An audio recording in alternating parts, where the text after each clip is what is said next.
Hi everybody. Welcome back to our discussion of Chapter 10. This video is the first of several lectures featuring a rather extensive bonds payable exercise. As always, I strongly recommend that you download and print the PDF version of this worksheet or download the Excel workbook so you can follow along with the video and practice accounting for bonds payable. This first example is a bond issued at par. A bond with a $100,000 par value is issued at par. It calls for an 8% annual contract interest rate. Interest is to be paid semi-annually. The bond has a 2-year life. We need to calculate the amount of cash to be received upon issuance. Well, if a bond is issued at par, it means the cash received for the bond is the par value of the bond. Therefore, we received $100,000 cash for this bond.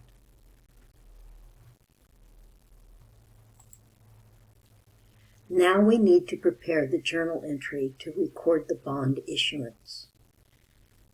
We issued the bond for $100,000 cash, and we agreed to pay the par value of the bond at a period 2 years from now, at a maturity date 2 years from the issue date. So the journal entry is quite easy, actually. It's debit cash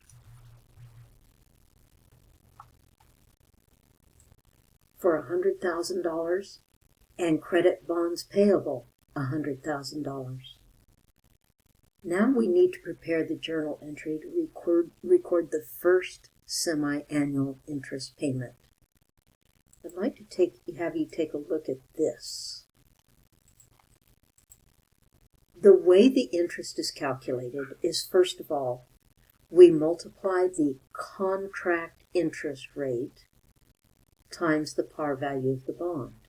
Doesn't matter if the bond is issued at par or at a discount or a premium, the calculation of the amount of interest to be paid is exactly the same. Contract interest rate times the par value of the bond. But the interest is going to be paid twice a year. This is an 8% annual contract rate. So either we need to take $100,000 times 8% and divide that by 2, because it's paid twice a year, or a better way of calculating that is to take the par value times 1/2 of the annual contract rate.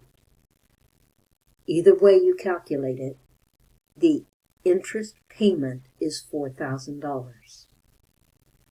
Let's write the journal entry to record the $4,000 interest payment. Debit bond interest expense $4,000, credit cash $4,000. Well, that's all for this video. When we come back, we'll do a little bit more complicated accounting for a bond issued at a discount.